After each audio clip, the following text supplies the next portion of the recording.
Hello and welcome to Wild on 6TV, the Oxford channel. I'm Sasha Norris. Now, whenever I meet anyone who says they've seen me on the telly, I ask them what I was doing. And they almost invariably say, I was in a field with a dog talking to a man. Well, today I'm in a field with a dog and about to talk to a man. But this is one of the most extraordinary fields in Britain.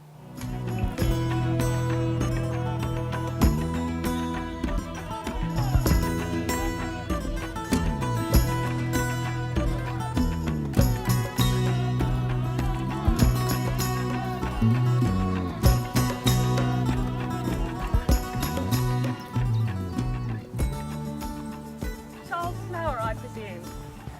Sasha Norris, hello. Hello. You're aptly named. Well, yes, we're nothing to do with flowers. We used to be in the arms trade in Saxon times, spelt FLA. So that's actually disreputable, not really very nice at all. But now you are the owner of Flower Farm in Hungerford. Yes. And why is this field so extraordinary? Well, this is a strip of knapweed, native British wildflower, followed by peel scabious, and followed by lady's bedstraw and oxeye daisies. And these are all the basic ingredients of our wildflower seed mixes, which we sell to people to help them restore native British wildflowers to the countryside. And wildflowers, because you, Charles Flower, amazing name, have a passion for wildlife, don't you, and for flowers. And you've set up this as a company or as a farm, especially to supply wildflowers to our wider countryside. That's right. And to help people not just buy the seed, but when they bought the seed, to make a success of sowing it. And there's quite a lot to it. So how did it all start? You know, we all want to do our bit to help the countryside, and I thought that if I could get a farm, I might be able to help people restore habitats and not necessarily wildflowers. And I then realized that there was all this talk about restoring hedgerows and trees and water, but nobody ever talked about the wildflowers. And lots of people feel very passionate about the wildflowers. I mean, viewers of Wild write into us about them. And should we go and sit amongst some of your ladies' bedstraw over there, shall we? Well, and talk a bit more. Come on, Scott. When I often talk to people who are older than me, they have seen the loss of colour from the countryside. They've seen the countryside sort of being bleached to green in a way. Yeah. Whereas for me, as a child of the 70s, the countryside was already a fairly sterile place. So I remember country rambles when I was a child, things were already pretty sort of flowerless in a sense. And actually now, because of the countryside stewardship and because of our awareness of people like you, things are actually starting to come back a bit more colourful. We see the edgings on the roads kind of being, what we call scruffy, but full of life. I got married in the end of the 60s, and you could go for a walk in the countryside. We live near Babington in Gloucestershire, and you could pick 20, 30 species from the verges. And then when we joined the common market, the extraordinary thing is that, I was explaining this to somebody the other day, the price of corn was £30 a tonne, and it had been like that for years. And within 10 years, the price of corn went from 30 to 60, and from 60 to 120. And that's the most extraordinary change, and of course everything got ploughed up. Right, so in order to make way for this cash crop, in a sense. Wonderful cash crop, bonanza. Yeah, but that's changing now, isn't it? Oh, well, the wheel's coming full circle, and we've now gone back to £55 a tonne from 120. Gosh, so it's becoming more profitable to actually pay farmers to steward the countryside and have wildflowers. The whole emphasis has now gone off growing more and more food. It's gone off production for production's sake back to quality food and to looking after the countryside. What's been so surprising here is that we never thought what we were doing around the farm would have a major effect on the butterflies. And we've now got not just the wildflower seed crops, but we've got several meadows full of wildflowers. We've got headlands or strips around the edge of the arable fields that join up all the meadows, and we never realised how many butterflies would come back, and we've now got thousands of butterflies all over the place. And we've got almost every species of butterfly that we could possibly have on a farm in the south of England. Now, we went out and joined Bob and Roseanne, who work the farm here, and learnt a bit about combine harvester driving and how you actually harvest the seed which you sell. So here's what happened.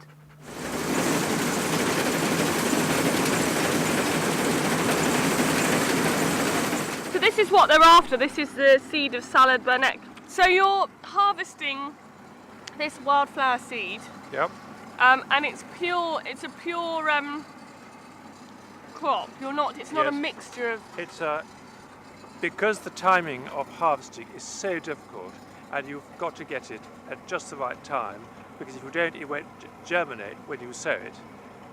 We therefore harvest individual crops at the right time. So for instance, we've done the sorrel 2 or 3 weeks ago. The buttercup was done last week. The salad burnet's been done today, and then we'll perhaps have a crop next week, another one a fortnight later, and so on, right through the season until the end of August. So Bob and Roseanne have run off onto their combine harvester. Yeah. They're camera shy. They can't wait. They can't wait to get away. They also can't wait to get at the crop. They can't wait to get at the harvesting. Is that what it is? We're going to run after them and help them, aren't we? There's a tremendous urge. Anyone who grows crops, there's a tremendous urge to get in the harvest. Yeah, and it does feel like it might rain. Well, it looks a little bit down. So we're catching it before. Right, we're going to go and join in.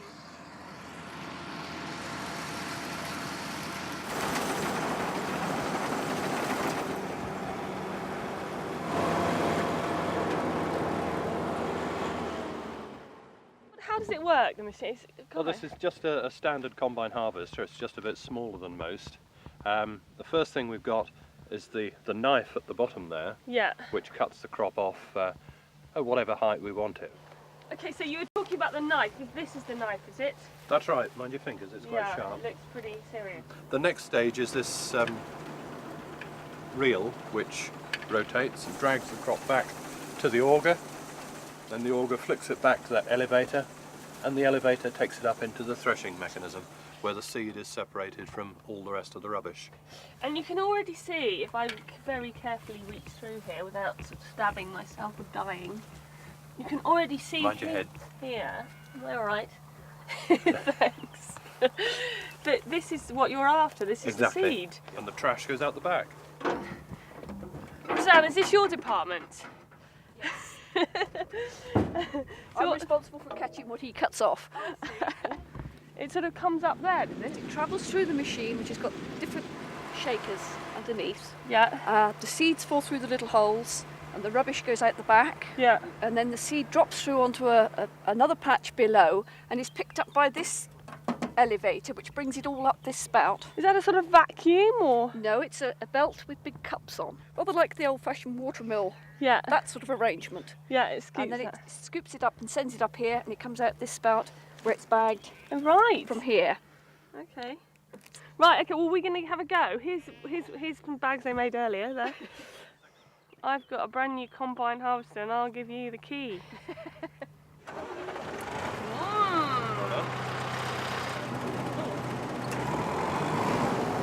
And again.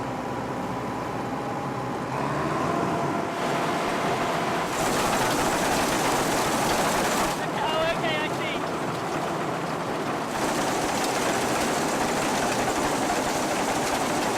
Gave me the key of his combine harvester.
So we're now at the garden here at Flower Farm, and in front of us is a riot of colour from a selection of native British wildflowers, and we're putting them back into our countryside. We've lost a lot of them. We're putting them back because they're so beautiful and we find them just a delight to look at.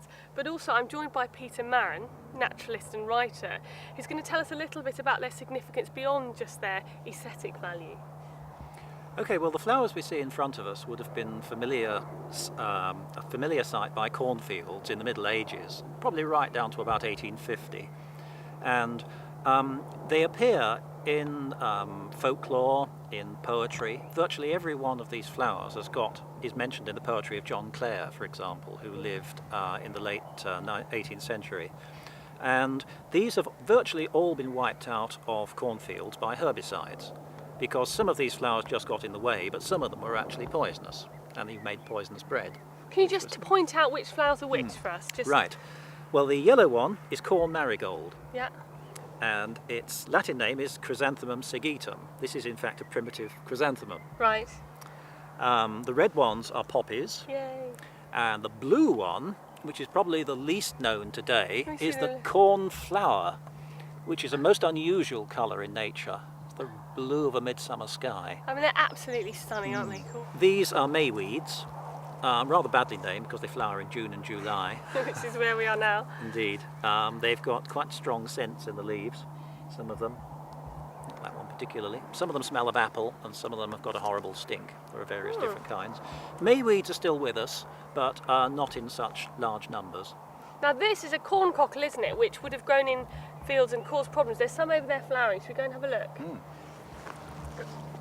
So it wasn't just that they got in the way, they actually caused problems to the bread. Corn cockles were a big problem. Oh, now here's a corn cockle. There's a plant with a history. I mean, there are books on wildflowers that tell you you're going to be bound to find this one in a cornfield if Right. you walk through it. And in fact, it's virtually extinct as a wild plant in Britain. It's believed to have been brought here by the Romans in sacks of corn from the Mediterranean, and it's established itself for about 2,000 years. And in the days when a portion of the crop was simply resown, all the cockle seeds were going back into the ground, so they'd flowering year after year, and you were stuck with a cockle. And this was bad news for the farmer because it made hallucinogenic bread. Right. It's actually poisonous. But in the Middle Ages, when there wasn't much food, you'd probably just eat it anyway, and you'd go wild for a few days. They sort of embedded. right in there. Do you want me to just have a go with my... We're not condoning pulling up plants on wild, but it's just that in order to show you why Devil's Bit scabious, which isn't in flower yet, it's called what it is. We have to get the root. Is that working? That's it. No, you can see the bite. It seems to have lost a bit of root. That's where the devil bit it off. Yeah, So that's where the devil bit it off. that's right. So yeah. that's Devil's Bit. Yes. Now, what was this used for? Scabious was used for skin diseases. Right, so that's where the scabious bit That's comes right. from. Yes. So that sort of scabs and wounds and spots and Yes. ringworm use. Yeah, or scabies. Things, horrible things that happen to Horrid people. things, and they used to make a kind of poultice of this In with a bit of medieval lard or times. something. Yeah, Mm. exactly. The devil's bit scabious. Now here's a flower that's good if you want to rest. This is bedstraw, and it's the lady's bedstraw. You know, the beautiful yellow colour. Very, very common on roadsides in chalk and limestone areas in southern England. And this was used as a strewing plant because it's got this honey sweet scent, particularly when it's drying, you know, rather like hay. And you'd strew it on the floor, and you'd have a pleasant smelling room for a couple of days. Oh right, so you'd actually put it on the floor and it would provide a scent to the room. That's honey-like perfume. Gosh, how natural and Yeah, wonderful but compared perhaps- to spraying aerosols. Absolutely, particularly in the bedroom. And then, of course, you'd need lots of servants to sweep it up after a few days. So you don't think normal folk that didn't have servants would have done this or not? Well, they might, because pretty well everybody had a servant in the Middle Ages, you know, apart from the slaves. Apart from the servants themselves? Yes. The slightly poor people had much smaller servants. Well, I don't have a servant, but I might strew some on my floor. Were there enough of it? Is it a rare plant? Well, a television presenter in the Middle Ages, you'd have had 4 or 5 servants. Television might have been probably quite rare commodity in the Middle Ages. What's your favourite plant, Peter? My favourite plant of all? Oh, Lord. Orchids, I think. Orchids? Do we have some orchids? Because some of them look like little animals. Oh, I should have. That was coming next, wasn't it? I think we do have some orchids. He has got some somewhere. Let's go but find not them. nearby. Come on, It's a long walk. Come on. Come on. Charles! Here's a little one. Yes, no, they're all stuck in there. So, Peter, these are your favourites. Why do you love them so much? Well, some of them look like little animals. Not this one particularly. But some look like little lizards or little bees or little frogs or whatever. So they're halfway to becoming animals. And there's a mystique about orchids. They're mostly rather rare, so they're special whenever you find them. Some are so rare that, keen orchidophiles would travel hundreds of miles just to see one. They've got a wonderful folklore. Do you know why they're called orchids? No. Well, you need to dig one up, which we won't. But underneath this fragrance of flowers and neat little leaves, yes, it's got a pair of testicles. And needless to say, it was the testicles that were dug up by the ton before we were conservationists, and they still are in Turkey. And they make a special kind of ice cream out of them. And if you eat enough of this ice cream, you'll be extremely manly and leap high buildings in a single bound. Aphrodisiac ice cream from orchids? Very probably, yes. So it's a bit like a sort of rhino horn thing. Yes, it's a sympathetic It's not magic. true. Don't dig up the orchids. Don't think it's going to improve your manhood. It's not. Leave the orchids alone. Or is that not true, Peter? Do you think that it might improve? 10 million Turks, can't be wrong. Thank you very much for coming to talk to us today. Now, Charles, we're going to go back out into the garden and talk about your education programme now. Yeah, We've come into your nursery, which is where the public can't go, can they? This is where they look after This is the secret place. This is the secret place. Secret bit. Come on, let's go back into the garden. So we're back now with Charles Flower, and we set up the flower farm. And we're just going to talk a little bit about the education component here, because people can come and learn about planting their own flower meadows, can't they? And about wildflowers in general, gardening. We thought long and hard how to help people get it right, because there have been so many stories about sowing wildflower seed and nothing happens. Yeah. That's really depressing. So there's a sort of three-staged approach. People can come visit the farm, come look at the pond and the wildflowers, and walk around the nature trails, and just get a general idea, and perhaps learn quite a lot. If they want to go in deeper, they can come on a workshop for half a day, lectures and slides and seeing all the techniques, and then we take them around the farm on the tractor and trailer and show them all the mistakes and successes that we've made. And then the sort of third strand costs them a little bit more. They can hire me to come to them and hold their hands and work out a program for their individual project. As a consultant. Yeah. To show exactly how they would produce on their own patch what they want. Yeah. Now, over there's your garden. We'll have a walk through up into your garden. It can be very difficult when you're walking the countryside to get out your book and to try and figure out. I mean, it'd be nice to just spend, I said at the beginning of the day, to just spend a few hours here just reminding yourself of the names of the wildflowers. And for most people, here's another one, wild marjoram here. When you consider for most people, the British flora has 1,200 species. And where do you start? Where do you start trying to learn them? Such hard work. Fantastic. And here you've sown your wildflower mix. This is one of the seed mixes that people can buy, isn't it? Yes, that's right. And just to reiterate, one of these species in here, the corncockle, is actually probably extinct in the wild in Britain. So having that is really important. And up on the hillside there, you've got another of your great success stories, haven't you? It's quite fun. Should we go have a look? Yes. You don't have to walk backwards all the way.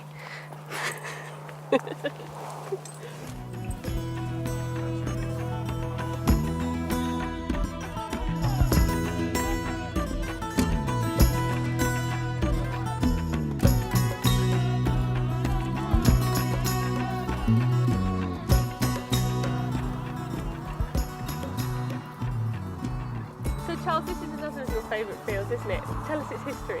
Well, this field turned out to be much more important than we ever thought it might be.